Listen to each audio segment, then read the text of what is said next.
Bien, on va souhaiter la bienvenue à ceux qui se joignent à nous, ceux qui nous écoutent sur Internet, soit sur pourchrist.com ou sur YouTube. Soyez les bienvenus et que le Seigneur vous bénisse par sa parole, ce qu'il nous a laissé. Aujourd'hui, bien, on est rendu à la synthèse des versions de Bible. Comme à chaque fois, j'aime faire une synthèse de ce qu'on a vu. Puis je crois que c'est important. Elle fait partie de la série. Une synthèse sur les versions de Bible modernes versus les Bibles anciennes. On va récapituler les 6 messages précédents. Bien, aujourd'hui, on va tenter de regarder tout ça dans l'ensemble. J'ai tenté de garder la même chronologie que dans les six messages précédents, mais ça peut nous servir de référence, mais aussi un portrait, parce que je sais que plusieurs vont aller écouter des synthèses. Et par la suite, quand il y a quelque chose qui les intéresse, ils vont aller écouter les plus grands détails dans soit l'ensemble ou les sujets choisis. Fait que donc, voici la synthèse de ce qu'on a vu. On avait vu les versions de Bible, mais pourquoi tant de différences? Vous avez dans les églises aujourd'hui des églises qui ont une dizaine au moins de versions différentes de Bible. Et les gens, c'est pas écrit comme ça, c'est pas ça qui est écrit dans ma Bible, etc. La confusion, parfois. Il y a des pasteurs qui, pour chercher la vérité que le Seigneur nous avait donnée, vont regarder dans toutes sortes de versions puis choisir lesquelles qui conviennent le mieux au message qu'ils vont faire. Puis ils donnent le message, puis quelqu'un, hey, pasteur, c'est pas ça qui est écrit dans ma Bible et tout ça. On va voir pourquoi ces différences-là sont apparues. Tant de versions disponibles dans les librairies, tant de versions différentes, mais tant de confusion et qui a produit du doute aussi envers la Bible pour plusieurs. Plein. Mais comment on peut aborder ce sujet sensible? Parce que quand tu parles de version de Bible et étudier ça, il y en a tu veux me faire douter de ma Bible? Non, pas du tout. On veut juste ramener ce que d'autres savent concernant les versions de Bible, qu'est-ce qui s'est produit. La Bible, c'est la pure vérité qui provient de Dieu, sur laquelle tout chrétien peut placer toute sa foi, toute sa confiance, être rempli de certitude envers les paroles que Dieu nous a données. Fait que donc, une étude de version de Bible doit nous conduire à savoir lesquelles. Le but qui est poursuivi, c'est de faire connaître ce que de nombreux chrétiens savent déjà à propos des nouvelles versions de Bible, des nouveaux textes grecs qui sont apparus, qui les a créés, mais c'est souvent si inconnu par des pasteurs qu'ils ne le savent même pas, qu'on les a induits dans l'erreur. Ça m'était arrivé, puis je vais vous le partager un petit peu plus loin. Mais les chrétiens francophones surtout. Oui, il y a des messages sur ça. Oui, il y a de l'information accessible. Mais c'est pas dans les églises la plupart du temps qu'ils vont en parler. Puis des fois, il y en a que c'est pour amener ailleurs qu'à Jésus-Christ. Ailleurs qu'à la vraie version de Bible, c'est pour dénigrer la Bible. Alors que pour un chrétien, c'est pas du tout le cas. Au contraire, c'est pour avoir une Bible qu'on ait une pleine confiance. Faire un choix éclairé quant aux versions de Bible. Puis, c'est pas basé sur des attaques ou de la confrontation qui est souvent générée quand il y a des positions polarisantes. Seulement les faits vérifiables vont être abordés. Qu'est-ce qui s'est passé pour qu'il y ait tant de nouvelles Bibles qui sont surgies tout à coup? Puis qui les a préparées? De quelle manière? Puis surtout, c'est quoi ces textes grecs éclectiques qui sont apparus? Leurs sources. Ceux qui ont été informés et fait un choix en sont bénis, ont une foi sans compromis envers les paroles de Dieu. Et ça, Pour moi-même, ça m'est arrivé et je l'ai vu arriver chez plein d'autres. Mais pour ça, ça nécessite l'amour de la vérité.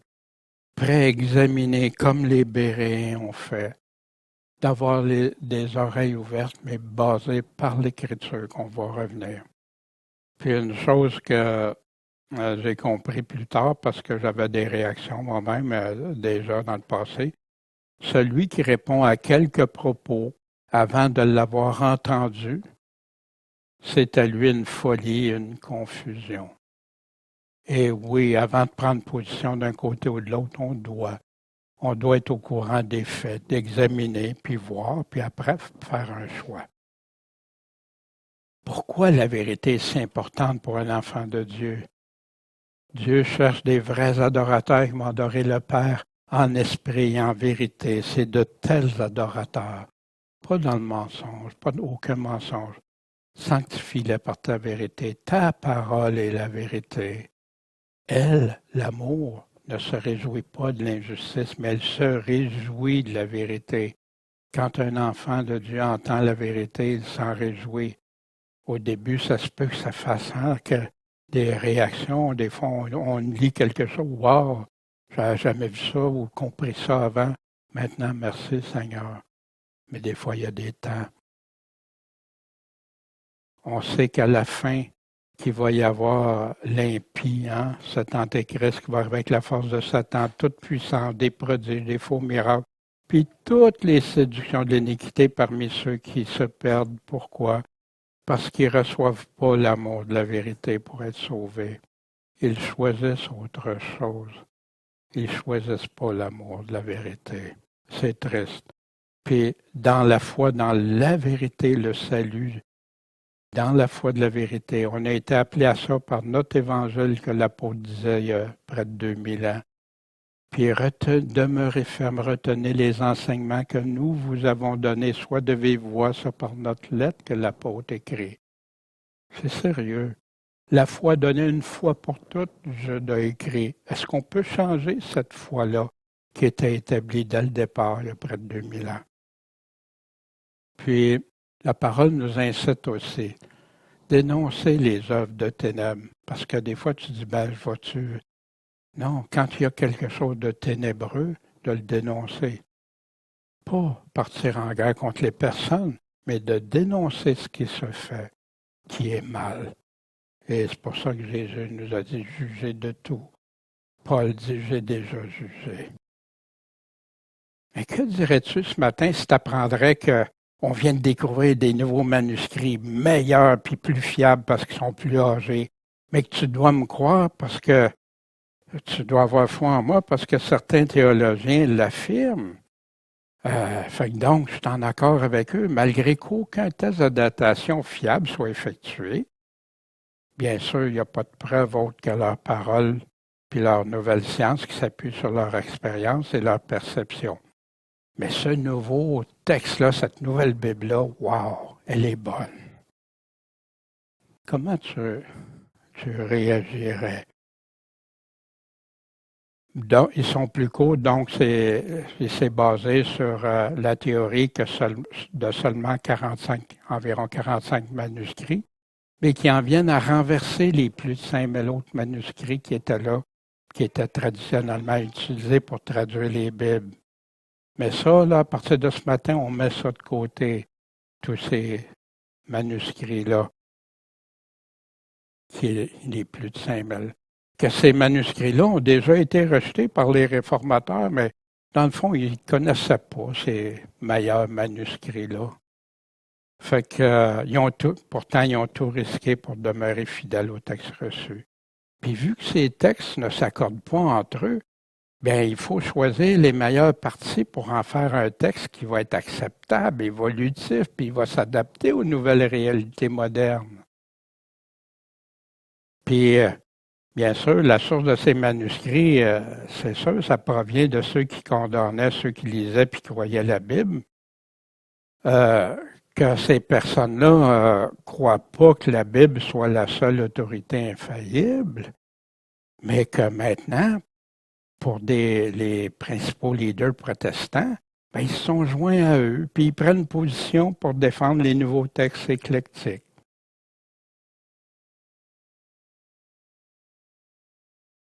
Ils ont été reconnus, ceux qui reconnaissent principalement le Codex Vaticanus et le Sinaiticus. Mais c'est ce qu'ont appris nos frères et sœurs chrétiens vers la fin des années 1800, début des années 1900. Mais on leur représentait ça, mais pas avec ces informations-là. Il leur manquait beaucoup d'informations. Alors, c'est sûr qu'il y en a beaucoup qui se sont élevés contre ça. Ils ont dit « Wow, qu'est-ce que vous êtes en train de faire là? » Mais, génération passant, ces personnes-là s'est estompées. Mais voici, on avait vu la contre-réforme en 1825, cette fameuse rencontre des Jésuites à Chieri, en Italie. Un supérieur jésuite qui disait aux autres Jésuites réunis, « Alors cette Bible, avec sa tête érigée et ses yeux brillants, nous menace avec son venin. Elle sera changée en verge aussitôt que nous pourrons la saisir, parce que vous savez trop bien que pour les 3 derniers siècles, cette cruelle guêpe nous a laissé aucun répit. Vous savez bien dans quel repli nous sommes coincés et avec quel croc elle nous mord. » Il parlait de la Bible, parce que la réforme, ils ont pris une contre-réforme pour aller attaquer la réforme des protestants. Puis, soudainement est apparu 2 textes minoritaires, mais qui ont été après ça présentés comme majoritaires. Le Vaticanus, puis provenant du Vatican, le Sinaiticus, provenant mystérieusement d'un monastère, puis de nombreuses sectes sont apparues en même temps par la suite. Et tout ça, pour ceux qui veulent le lire, vous l'avez dans La conspiration des Jésuites. Ça, c'est sur Amazon. Hein? C'est encore là. Ils ont une reproduction, puis ils expliquent en arrière. Il est en anglais. Je n'ai pas trouvé en français, mais je n'ai pas fait des recherches exhaustives là, pour le français. Et en passant, si jamais quelqu'un qui nous écoute a des références en français, des traductions françaises, soyez le bienvenu. Vous pouvez nous envoyer ça, qu'on le partage avec d'autres aussi.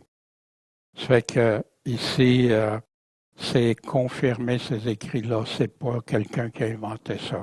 Les 2 principales sources, on avait vu que les textes majoritaires, les textes byzantins grecs reçus, qui avaient plus que 5000 manuscrits, des sources connues qui pouvaient faire le lien d'où ça venait.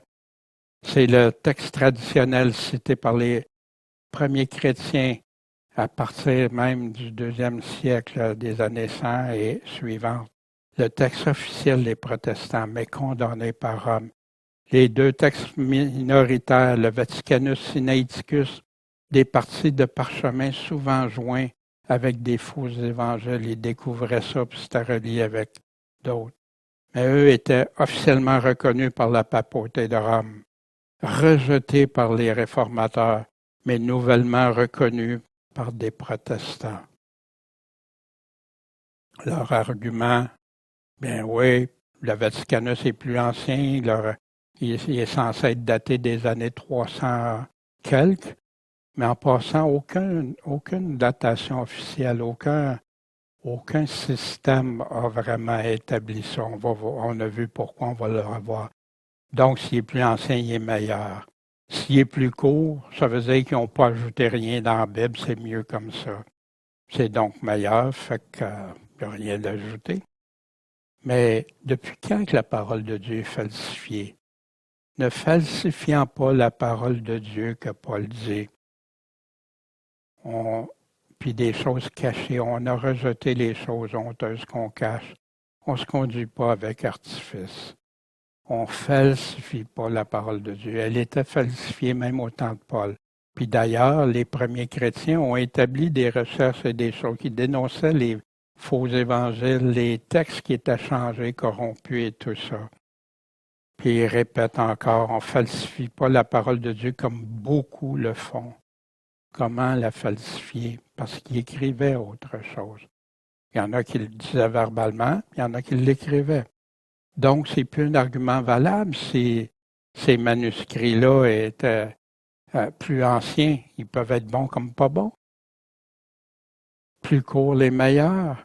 Des écrits des premiers chrétiens ont confirmé la très grande majorité des textes plus complets qui étaient dans le texte grec, les textes reçus. Puis je dis la grande majorité, au cas où il y en ait quelques-uns, là, pour pas qu'il y en a que... Non, mais c'est ça, la vérité, la réalité. Le véritable problème, c'est pas au sujet de quelle est la meilleure version de Bible ou quelle traduction. Hein? Il y en avait juste quelques-unes. En anglais, il y avait surtout la King James, il y avait eu la Bible de Tyndale, Genève et tout ça. Puis en allemand, c'était de Luther. Puis en français, c'était la Bible Martin, David Martin et Osterwald, de Lausanne plus tard et tout ça. Mais c'est de quelle source provient le texte de ta Bible, puis qui a ouvert la porte à plein de versions de Bible maintenant, que les gens sont confus. On a 95% des textes majoritaires, puis tout à coup, les 5% apparaissent, puis ils sont comme s'ils seraient plus pesants que le 20%. Dites-moi, investirais-tu tout ton avoir dans 5% de nouvelles compagnies, sans valider, sans preuve, sans savoir qui ils sont, puis quoi, puis pourtant, tu investirais toute ta foi dans ces 5%. Wow! Il y a beaucoup d'impacts et réactions oubliés aujourd'hui. Il y avait plus de 13 000 divergences entre ces deux codex grecs soudainement découverts et apparus. Fait que ça a fait des dégâts pour la presse. Wow, on le savait, la Bible, hein? Pour le monde, ben oui, la Bible, on ne peut pas se fier à ça, ça fait l'affaire au lieu de te soumettre. Pour les adversaires, hein? Bien sûr, l'Église catholique qui attaquait de front la Bible, qui torturait ceux qui la lisaient, puis que pour les chrétiens, il y en a qui ont abandonné la foi pour des pasteurs, il y en a qui ont quitté parce qu'ils n'avaient plus confiance en leurs paroles. Des collèges bibliques, on leur enseignait des nouvelles versions. Wow, moi j'ai appris ça depuis que je suis tout jeune, puis là vous venez de chambouler dans les églises la confusion, les chicanes que ça a occasionné, les divisions. Un grand coup de maître. Mais pour quel maître? Mais les conséquences sont toujours présentes puis amplifiées de nos jours. Puis ça fait partie, moi j'ai la pleine conviction de l'apostasie. Quand il nous disait qu'il y en a plusieurs qui iraient dans l'apostasie. Aller jusqu'à tous des représentants des églises protestantes évangéliques qui vont devant le pape. Il y en a qui s'agenouillent, qui embrassent le pape, puis le pape qui les honore. C'est pas étrange. Pourtant, ceux qui croient en lui, pour ceux qui croient en lui, son contrat, son alliance est immuable. Son alliance ne change pas. Ses paroles ne changent pas.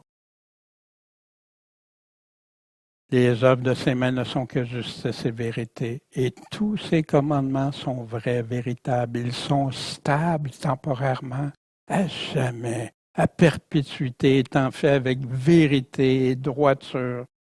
Comment ça se fait qu'ils sont plus droits, puis vérité, puis on a des doutes? Il a établi son alliance pour toujours. Son nom est saint et redoutable. Il y en a qui ont oublié ça parce qu'ils jouent avec les paroles de Dieu maintenant. Toute chair est comme l'herbe, hein? Toute la gloire de l'homme comme la fleur de l'herbe sèche, sa fleur tombe. Mais la parole du Seigneur demeure combien de temps? Pierre nous dit, éternellement. Et c'est cette parole dont la bonne nouvelle vous a été annoncée. Comment ça se fait qu'on retrouve dans des versions du Nouveau Testament des paroles enlevées, des paroles changées? Elle demeure éternellement. Mon alliance avec eux, dit l'Éternel, Mon esprit qui est sur toi et mes paroles que j'ai mises dans ta bouche ne se retireront pas de ta bouche, ni de la bouche de ta postérité, qui vont le répéter, ni de la bouche de la postérité de ta postérité, a dit l'Éternel, dès maintenant et à jamais, Ésaïe. Mais pourquoi ces paroles stables, après près de 2000 ans, seraient devenues sélectionnables, variables, instables? Mais qui s'est donné le droit de modifier, changer des termes dans un contrat? Qui a autorisé ça? À qui a dit tu peux changer mes paroles? Dans l'Apocalypse, c'est parce que tu gardes ma parole. Voici Paul quand il parle aux Galates. Lorsqu'un contrat a été confirmé par un homme, personne ne le casse ou n'y ajoute rien. Ou enlève rien, hein, aussi. Ouais. Mais où et quand Dieu a dit que ces paroles changeront ou évolueront? Vers la fin. Mais il faut s'arrêter aux croyances de ceux qui ont choisi de changer le texte grec qu'on va voir dans les minutes suivantes, de le modifier au détriment de ce que le Seigneur avait pourtant dit si clairement. Ajoutez rien à la parole que je vous prescris et diminuez rien afin d'observer les commandements de votre Dieu que je vous prescris au début de la Bible. Au milieu de la Bible, qui est monté aux cieux, qui en est descendu, qui a semblé le vent dans ses mains, qui a serré les eaux dans sa robe, qui a dressé les bornes de la terre. Quel est son nom? Quel est le nom de qui? De son Fils. Déjà dans l'Ancien Testament, assez clairement. Le sais-tu? Toute la parole de Dieu est pure, épurée. Il est un bouclier pour ceux qui ont en lui leur refuge. Ajoute rien à ces paroles de peur qu'ils te reprennent que tu sois trouvé menteur. Voici, et à la fin, et quiconque entend les paroles de la prophétie de ce livre, que si quelqu'un ajoute, Dieu va faire tomber les plaies écrites dans ce livre. Wow! Et si quelqu'un retranche les paroles du livre de cette prophétie, Dieu retranchera sa part du livre de vie et de la sainteté et des choses qui sont écrites. Toutes les promesses pour ceux qui vont avoir été fidèles au Seigneur. Celui qui rend témoignage de ces choses dit « Oui, je viens bientôt. » Amen. Le ciel et la terre passeront, mais mes paroles ne passeront pas. Voici ce que les paroles que Jésus nous a dit. Mais est arrivé au cours du temps, dans les années 1800, Constantin Tischendorf, qui, suite à une rencontre privée avec le pape, c'est un protestant en passant, qui rencontre le pape, découvre mystérieusement un nouveau texte, dit plus ancien. Il a été félicité par le pape, bien sûr, par la suite. Puis, il reçoit des éloges de ceux qui condamnaient la Bible, puis il condamnait les textes majoritaires.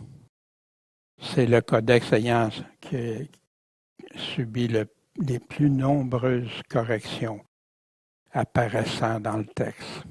En passant, BBC avait fait un documentaire sur le Sinaïticus, puis on montrait ça, puis il y a des gens qui, pour bien sûr abaisser la Bible, mais dans ça, tu vois le Sinaïticus, puis des pages flexibles, des choses qui ne marchent pas. Constantin qui disait qu'il avait découvert ce vieux manuscrit-là dans un monastère qui était là pour brûler pour le feu. Ben, le document était écrit sur du velin, de la peau de veau. Faire brûler ça pour te chauffer dans ta maison, je pense pas que tu resterais longtemps dedans, ça pue tellement. Toutes sortes de choses. C'est plein rempli, je ne veux pas faire. Vous pouvez tout trouver, ces histoires sur Constantin. Puis le musée britannique, où est une grosse partie du manuscrit, du codex, ne veulent même pas authentifier ou faire des dates, de la datation officielle avec. Voici ce que Tischendorf écrit. Puis il y a plein de choses qui disent ça. Mais ici, je passe sous silence les détails intéressants de mes voyages. Mon audience avec le pape Grégoire XVI en mai 1843. Juste dans le bon timing. Ma relation avec le cardinal Merleau-Ponty, ce linguiste célèbre. Puis, là, il dit, j'en reviens au résultat. Des hommes instruits ont tenté encore et encore de nettoyer, de purifier le texte sacré de ses éléments étrangers. Il parlait du texte reçu. Mais c'est intéressant, nous avons enfin tombé sur un meilleur plan que ceci, qu'eux autres avaient essayé de nettoyer, de mettre de côté tout le texte reçu, de construire un texte frais, dérivé et immédiatement des sources les plus anciennes et d'autorité. Ceci est sans doute possible le bon chemin à suivre parce que de cette façon seulement nous pourrons sécuriser un texte aussi proche que possible qui proviendrait des apôtres. Voici quelqu'un qui ne croyait pas à la Bible telle qu'elle était, qui voulait changer la Bible, qui voulait nettoyer la Bible, enlever ce qu'il ne faisait pas. Puis le cardinal, bien sûr, il a donné un beau cadeau, un manuscrit en grec pour remercier. Hein. Le fameux Codex Sinaiticus. Ici, on voit la fin, le codex, hein, puis ici, la fin de Marc qui arrête au verset 8, puis c'est des grabouillis, puis des choses, quand on regarde l'original, tu vois qu'il y a quelque chose qui était écrit là avant, puis maintenant qu'il y a tout un grand espace vide. Puis ici, en haut, le début de l'Évangile de Luc. Mais ici, ça apparaît nulle part dans les manuscrits, ça, parce que l'espace, le velin, tout ça, c'était précieux, puis tout était compacté. Mais là, tout à coup, c'est disparu. Fait que c'est de là, quand vous entendez, il y a un meilleur manuscrit qui n'a pas Marc, ça finit au chapitre 8, puis dès dans ta Bible en bas, ben, selon les meilleurs manuscrits plus anciens, ça n'existe pas. Fait que ça arrête au verset 8. Plus de résurrection, plus rien, c'est incroyable. Les corrections, plein de choses de faites. Puis là, on dit, même ça ne change rien à la doctrine, même s'il y a plus que 13 000 différences entre les deux codex, même s'il y a plus que X milliers de différences juste dans les évangiles, là, même s'il manque 7% du texte qu'il y avait dans le texte reçu. On a fait une mise en situation, un pasteur qui rouvre sa Bible, sa nouvelle Bible qu'il vient d'avoir selon les nouvelles versions. Puis là, il cherche, mais il cherche des passages, des versets dans sa Bible. Hein? Il ne trouve plus Marc 16, il voulait aller voir comment évangéliser, c'est plus dans sa Bible. L'Éthiopien, le baptême, hein? Tout à coup, il voit que le verset 37, il est là, mais c'est une ligne blanche, il n'y a plus rien d'écrit. Si tu crois de tout ton cœur, c'est pas important. La femme prise en adultère, pas jetée à la première pierre, tout ça, c'est disparu. Mais qui a décidé maintenant que 7% des paroles de Dieu sont de trop? Pourquoi plusieurs passages et paroles enlevées concernent les plus connus de Jésus? Est-ce un hasard? Qui Dieu aurait donné deux versions de texte grec qui ne s'accordent pas et qui se contredisent, qui vient du Vatican puis d'un monastère. En passant, le monastère Sainte-Catherine refute ce que Tischendorf a dit. Les autres ils ont dit non, c'est pas vrai, c'est pas ça.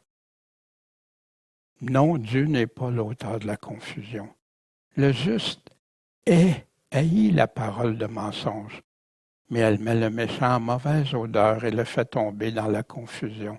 Puis quand tu examines, tu trouves plein de confusion dans leur affaire, dans leur scénario et tout ça. Louis II, ça a été un grand choc pour moi parce que quand je m'étais informé à mon église, on m'a dit, moi je voulais voir, qu'est-ce que je connaissais de l'histoire de la King James, puis j'aimais la King James, je lisais dans la King James, en français pour aller à l'église. C'est quoi l'équivalent, en français? C'est la Louis II. J'ai dit, ouais, OK, j'ai cru ça. Puis à un moment donné, quand je lisais, il manque des paroles. C'est pas dit comme dans l'autre. Qu'est-ce qui se passe? Fait que le docteur Louis II, un théologien à tendance libérale. Et ça, c'est ce que beaucoup de pasteurs modernes ignorent. Puis c'est pour ça qu'on m'avait dit que la Louis II était correcte. Sa traduction de la Bible fut mal accueillie par les protestants orthodoxes. Voici ce qu'un homme de Dieu écrit ici. Puis on va voir, Second refusa de retoucher son travail. On pourrait réviser juste après son décès. Malgré ces mises en cause théologiques, l'Église a réagi contre le Louis II. C'est pas correct, il y a eu un show. Il y a eu quand même 300 000 exemplaires qui ont été édités en 1880 puis 1910 avec plein d'erreurs puis de choses choquantes pour l'Église. Oui, après ça, elle a été après sa mort, c'est pour ça que la Louis II 1910, mais elle est encore incomplète, à part certaines nouvelles versions qui ont remis des choses. Louis II, il a utilisé la Bible de Lausanne, texte majoritaire, puis les textes minoritaires pour produire sa toute nouvelle version, en choisissant selon ses propres critères quel texte était le plus approprié. Pourquoi un théologien libéral? Parce que Louis II ne croyait pas ou doutait de la divinité de Jésus. Fait que celui manifestant en chair était beaucoup plus intéressant que Dieu manifestant en chair. Pourtant, on avait vu, c'est le mot théos. La naissance d'une vierge, je préfère la naissance d'une jeune fille. Puis celui qui nous informait de ça, le pasteur Koenig, de toutes nos versions protestantes, Second reste encore le chef malgré de trop nombreuses faiblesses de traduction et surtout des amollissements du texte. Il y a une tendance à affaiblir l'original. Puis on doit reconnaître qu'elle a ouvert une ère nouvelle dans l'histoire des versions françaises. Moi, je ne savais pas ça au début. On avait vu, ça je ne vais pas juste montrer, là, mais on avait vu les textes reçus, Osterwald, Martin II. Puis ici, exemple, il manque le mot repentance dans les nouvelles versions. Ça ne change rien en doctrine, ça? Ici, Dieu manifeste en chair, c'est celui, il, puis l'Église du Dieu vivant, qui est la colonne et l'appui de la vérité. Sans contredire, le mystère est grand. Celui manifeste en chair ou Dieu manifeste en chair?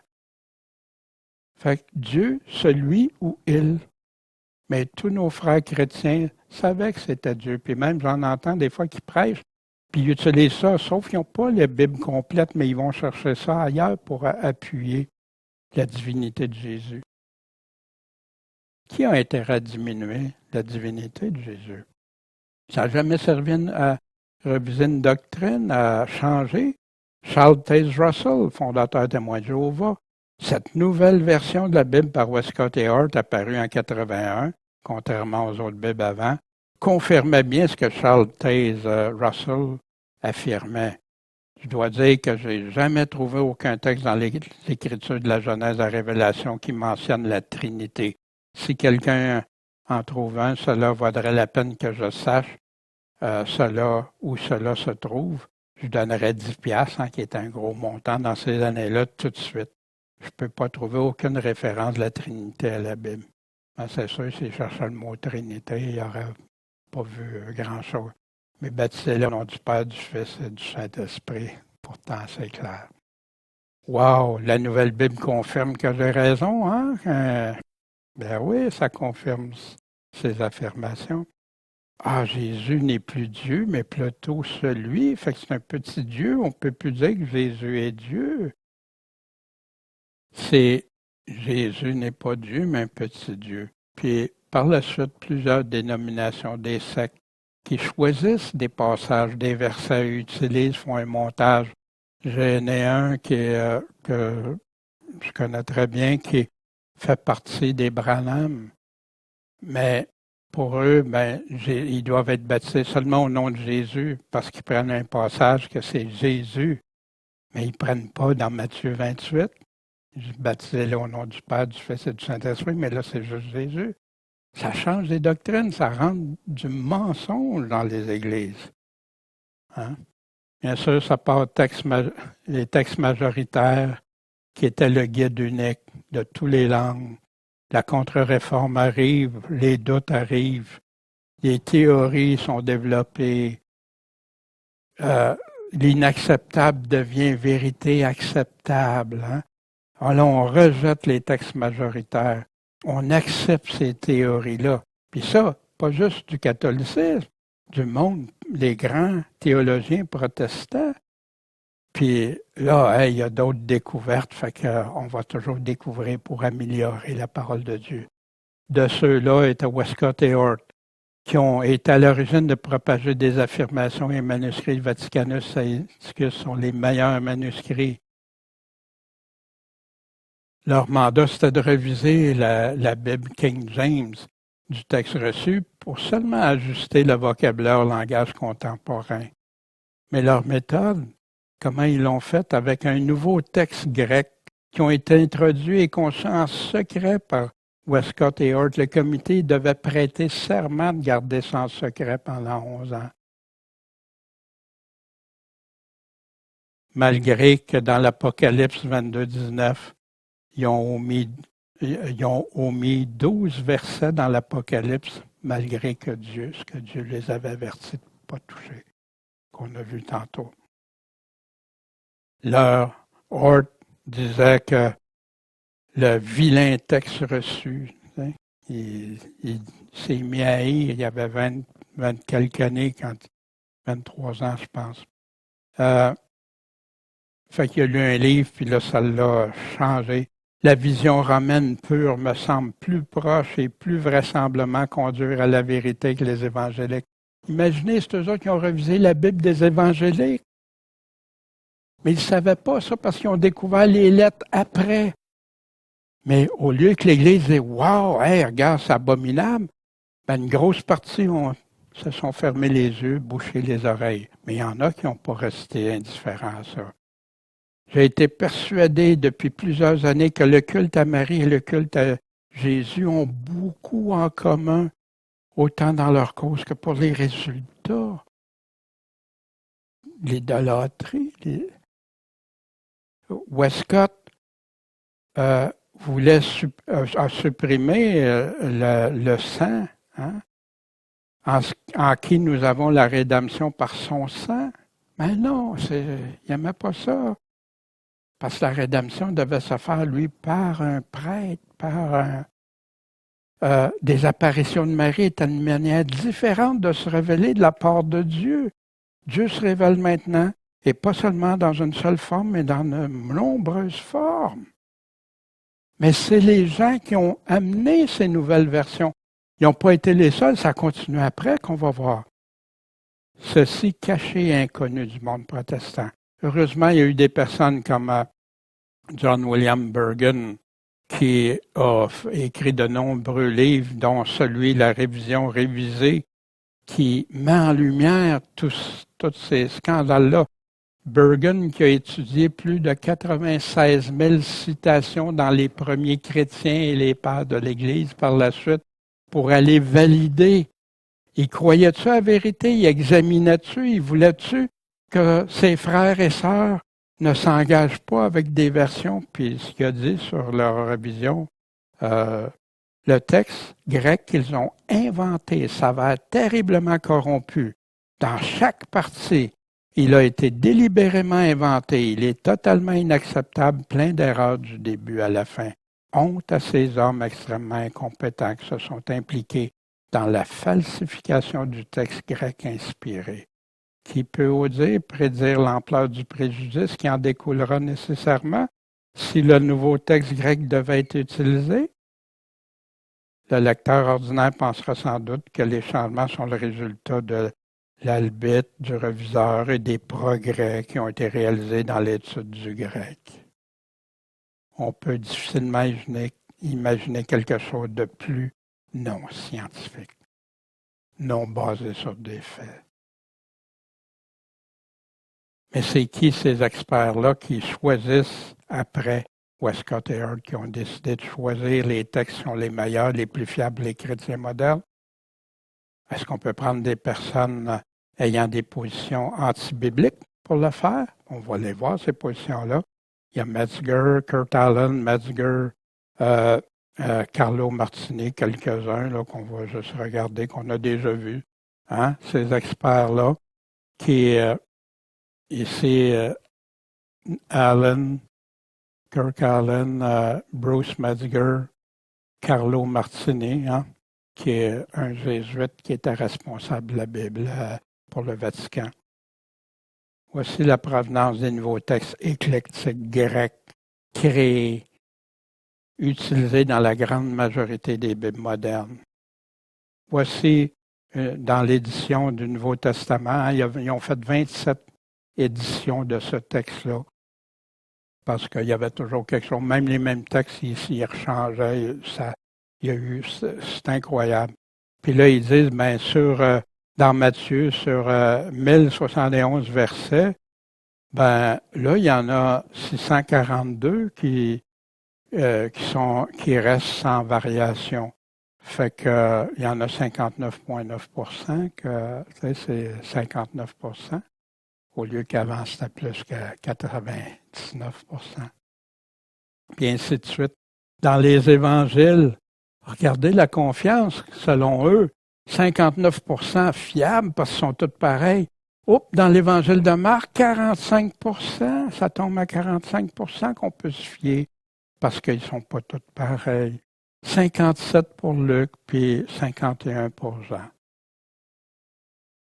Mais la Bible, avec ses quelques manuscrits anciens découverts, est maintenant presque fiable grâce à ses découvertes et ses experts. Wow! Maintenant, grâce à ces textes éclectiques, hein, ça veut dire qu'on va piger à droite et à gauche, on peut croire à 62,9% au lieu du vilain texte reçu des 95% qui s'accordent entre eux à plus de 99%.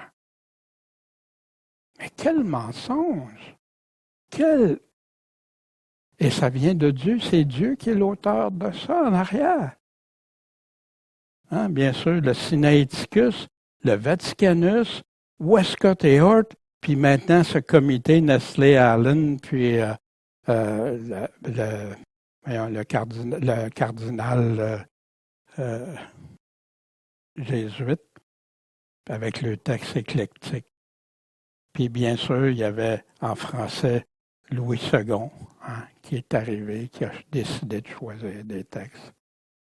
L'Alliance biblique française, hein, qui dit, grâce à son approche scientifique du travail biblique, exactement ce que John William Burgon a averti. Qu'est-ce qui arriverait s'il prendrait ce texte-là corrompu?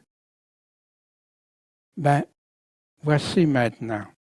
La Bible a servi d'alibi par le passé à des attitudes d'exclusion et d'intolérance. Hein, ce que un premier ministre affirme aujourd'hui. C'est même un livre haineux. Aujourd'hui, grâce à son approche scientifique du travail biblique, respectueuse des convictions de chacun, pour plaire à chacun. Hein, c'est comme ça que Paul prêchait, pour plaire aux hommes avant Dieu. L'Alliance biblique se veut au service de tous ceux qui veulent faire un pas de plus dans une lecture tolérante de la Bible, puis qu'ils soient chrétiens ou pas, nés de nouveau ou pas, ben, ils vont la tolérer, ils vont l'accepter. Un seul texte grec uniformisé pour une religion unie, sans accroc, sans froisser, sans choquer. Ça devient un récit, une parabole qu'on peut lire de toutes les manières, y donner toutes sortes d'applications. Tous les livres de Jésus, cités par Jésus, les livres du Nouveau Testament ou même l'Ancien Testament, attaqués. Selon ces théologiens, le texte contiendrait des légendes sur la création, le comité qu'on a vu tantôt. Metzger sur la création de Noé, Jonas, Moïse. C'est pas Moïse qui a écrit les premiers livres de la Bible, alors que Jésus dit c'est Moïse qui a écrit de moi. Daniel, etc.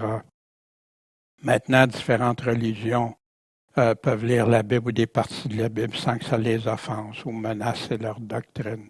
Soit témoins de Jéhovah, même musulmans, toute race confondue, toute religion, je devrais dire, confondue.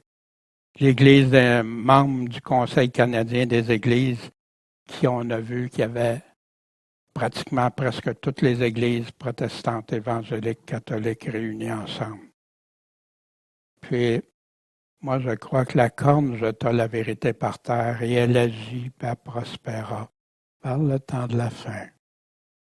Des personnes qui sont là pour nous guider à croire à la Bible, hein? Des livres de référence pour défendre la Bible, avoir une pleine confiance. Des livres qui sont recommandés pour les pasteurs, les théologiens, les chrétiens, puis qui, au lieu de te faire croire à la Bible, te fait douter de ce qui est écrit dans la Bible. On avait vu des passages. On a des personnes ici, James White, hein, qui attaque la controverse de la Bible King James seulement. C'est vrai qu'il y en a qui vont trop loin. Des fois, ils polarisent, puis ils vont trop loin, puis ils donnent des attaques ou des affaires que tu ne peux pas vérifier toujours les faits. Mais ici, c'est une attaque en règle contre le texte reçu. Puis pour lui, il n'est pas nécessaire pour traduire la Bible ou choisir les textes d'être né de nouveau. Dieu peut t'avoir donné ça, puis tu l'as. Dan Wallace, théologien, grand théologien à Dallas, au collège, c'est lui qui parle de la Bible, qui dit que les paroles de Jésus, on ne peut pas se fier vraiment que c'est ça. Puis que les paroles en rouge, faites attention avec ça. Là. On ne sait pas si Jésus a vraiment dit ça. C'est ça des gens des protestants qui défendent la parole de Dieu, des évangéliques. La Bible dit, or l'homme animal ne comprend pas les choses de l'Esprit de Dieu, car elles lui semblent une folie. Il peut les connaître parce que c'est spirituellement par l'Esprit qu'on en juge.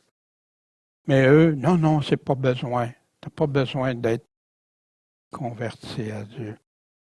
J'ai mis le texte là en plus gros pour ceux qui voudront le regarder. Fait qu'ici, la vérité devient, il y a un doute, une possibilité d'erreur. Ça devient l'incertitude, le doute. Puis là, je vais tolérer plus parce que je suis plus sûr que c'est vrai. Alors, je vais finir par l'accepter, le tolérer. Le mensonge va devenir normalisé. Puis même le mensonge va devenir meilleur que la vérité. Le rejet de la vérité, c'est devenu mensonge. Je ne peux plus faire ça. Puis le mensonge devient glorifié. C'est ça. De génération en génération, à partir de la Genèse jusqu'au dernier temps, en la Genèse, Dieu a-t-il vraiment dit? Ben non, vous ne mourrez pas. Le père du mensonge, selon Jésus, l'auteur des doutes, le malin, le serpent ancien. On a vu aussi la paléographie. Pourquoi s'arrêter à la paléographie? Ça repose toute la preuve sur laquelle est fondée l'évaluation de l'âge des manuscrits plus anciens. Pour en arriver à faire accepter les manuscrits sont meilleurs parce qu'ils sont plus anciens, ça prenait une méthode absolument pour démontrer qu'ils sont devenus. Sur ce fondement repose toute la théorie du nouveau texte grec, meilleur manuscrit parce que plus ancien. Mais la paléographie, qu'est-ce que c'est, selon ceux qui l'enseignent? La paléographie est moins une science qu'une habitude. Et c'est ce qu'a marqué plus explicitement encore un savant allemand contemporain par cette définition la plus concrète que je connaisse. C'est un ensemble de connaissances et de présomptions, de méthodes et procédés empiriques. Fait que c'est sur ton expérience que tu as acquis, qu'elle soit bonne ou mauvaise, tes présomptions, qu'elles soient bonnes ou mauvaises, puis des méthodes et des procédés empiriques, ça veut dire qu'ils sont aléatoires, que ça peut. Et voici l'origine. Jean Mabillon, de 1630, un moine bénédictin catholique qui a été instruit par des jésuites pour aller donner de l'analyse des textes grecs. Hey, il faut réagir aux textes grecs, là. Fait que nous, on va s'approprier de pouvoir dire quand ils datent ces textes-là pour que le Vaticanus puis le Sinaiticus demeurent valides. Après ça, son successeur, Bernard de Montfaucon, moine bénédictin catholique. Pourquoi on s'est arrêté sur un de ses ouvrages à Montfaucon que Constantin Tischendorf, qui a découvert le Sinaiticus, a fondé sa quête pour trouver des anciens manuscrits. Voici ce que les secrets du mont Sinaï de James Bentley mentionnent. Dans le domaine des manuscrits grecs, Tischendorf a obtenu un ouvrage par un autre fameux moine bénédictin, Bernard de Montfaucon, qui en 1708 a virtuellement créé l'étude de la paléographie grecque et byzantin. Fait que c'est de lui que Tischendorf a été inspiré.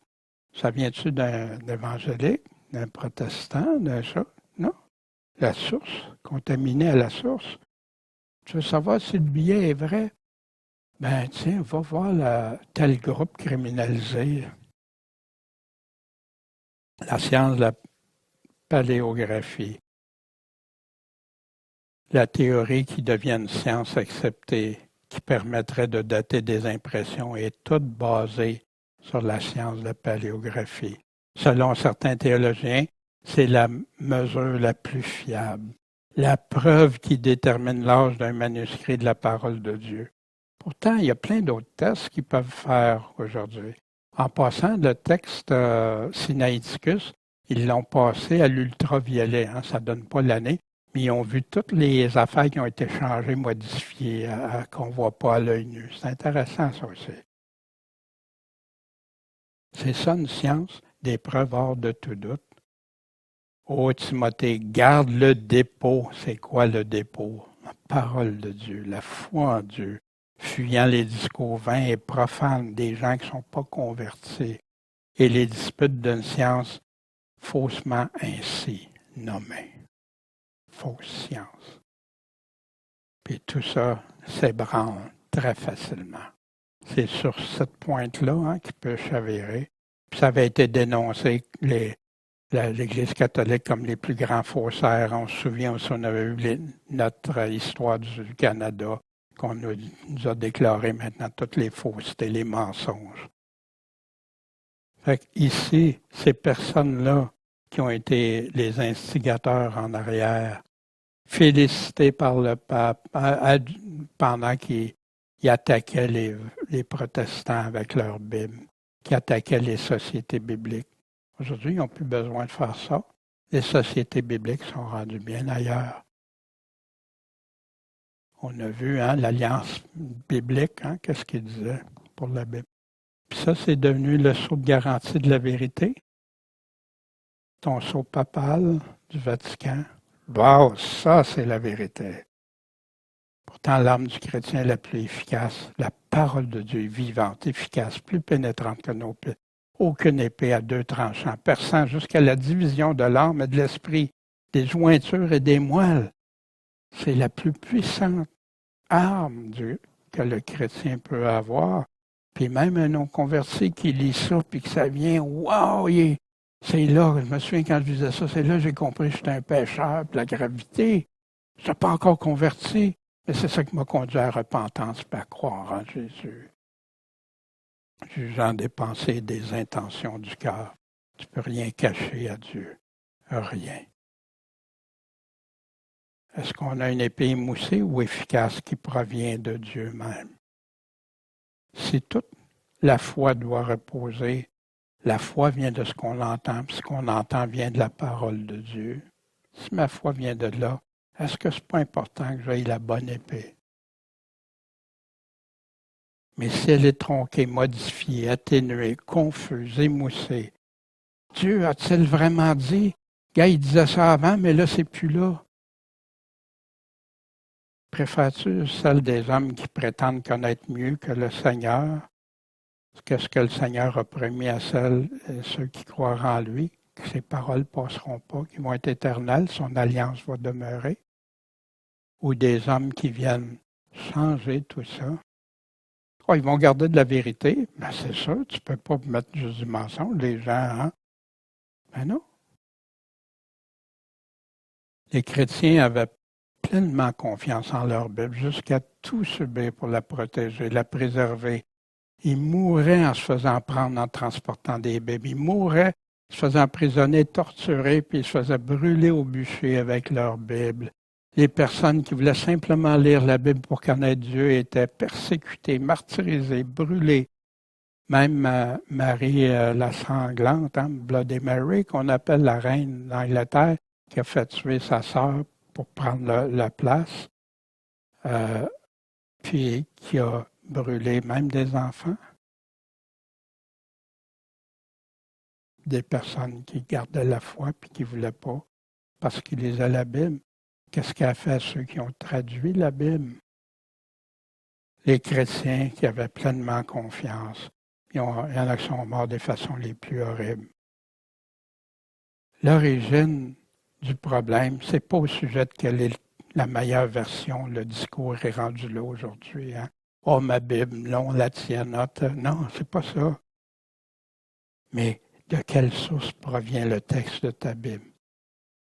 Par des hommes pieux, des hommes qui croyaient en Dieu, qui ne mettaient pas en doute, il n'y avait pas de légende là-dedans, il n'y avait pas rien. C'était Dieu dit, Dieu croit. Pas Dieu. Dieu a-t-il vraiment dit? Non, Dieu a dit.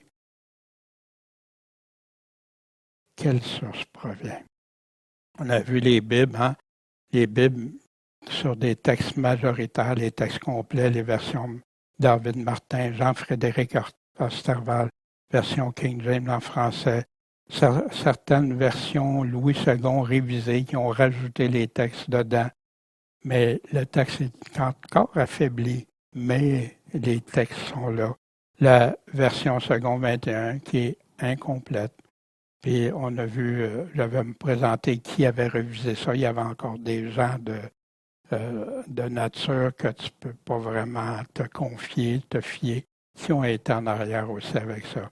Différents formats de la Bible, qui soient téléchargés, papier, Bible neuve, ancienne, réimprimée. Hein? Puis on avait vu où en trouver des réimpressions, lulu.com, iBook, Amazon, qui en a, eBay, puis plein d'autres librairies. Mais on avait dit faire attention quelle version. On en parle dans ce dernier. Et pour dispenser droitement la vérité est au singulier, pas au pluriel, comme c'est plusieurs interprétations du même passage ou des paroles qui sont changées. Comment tu peux avoir, avec plein de paroles différentes dans une église, dans des versions différentes, comment tu n'auras pas de confusion? Pas de règles mystérieuses ou secrètes. Dieu parle avec le langage des hommes. C'est par ça. Puis oui, par son esprit, pour qu'on comprenne ces choses, par l'Esprit Saint. Pas d'approche scientifique, mais une approche spirituelle par l'Esprit Saint, conforme à toute parole de Dieu déjà établie, sur laquelle nos chrétiens d'autrefois ont même donné leur vie. Respectueuse, non pas des désirs de chacun, ce qui fait plaisir à chacun, mais respectueuse de l'intention de l'auteur, Dieu. Son Esprit Saint a donné, pas pour s'adapter aux théories, aux théologies, aux impressions, aux convictions de chacun, mais à Dieu. C'est lui l'autorité suprême. Puis pourquoi adapter les paroles de Dieu pour qu'elles soient plus tolérables à chacun, qu'il soit croyant ou pas, de religions diverses, convenir à tous, mais qu'il n'y a plus de tranchant après cette épée-là, qui lisent ça sans que ça leur parle. Vous savez, vous avez des Bibles Osterval, vous avez des Bibles David Martin. Vous savez l'effet que ça fait quand on le lit. Wow! Puis que ça parle clair. Puis même qu'on a dit, les mots, il fallait les changer. Il fallait changer les mots parce qu'on ne les comprenait plus. Fait que ça a été la justification pour tout jeter le reste. Mais pourquoi, au lieu de mettre entre parenthèses en bas, dans les meilleurs manuscrits plus anciens, ce texte-là n'apparaît pas. Pourquoi il n'aurait pas pris comme, mettons, le mot incontinent, hein? Que des gens, incontinent, ça a mais qui est dans la version Martin, hein? Même ta parenthèse, utilise-le pour incontinent égale tel mot moderne, hein, qui ne peut pas se contenir, qui est vite, qui est tout ça, qui ne se contrôle pas. Mais tu aurais pu faire ça, puis tout était réglé. Avais-tu besoin de chuter? Hein? Là, c'est comme. Puis beaucoup n'ont pas été au courant de ça. C'est pour ça qu'il y a beaucoup de pasteurs. Puis si tu es pasteur, puis tu m'écoutes, je t'en supplie, vérifie ça. On a une responsabilité devant Dieu. C'est pas facile. Moi, ça m'a pris des années avant d'aborder ce sujet-là. Mais il a fallu que je recherche, que je valide avant. C'est-tu vrai? C'est quoi qui est la vérité? Puis tout ça. Mais on a beaucoup d'hommes de Dieu qui l'ont fait, ça. Qui l'ont même écrit qu'on a aujourd'hui, qu'on peut vérifier, puis croire. Puis vraiment, si les gens s'en seraient tenus aux paroles reçues, je crois qu'on ne serait pas dans l'apostasie de l'ampleur qu'elle est aujourd'hui.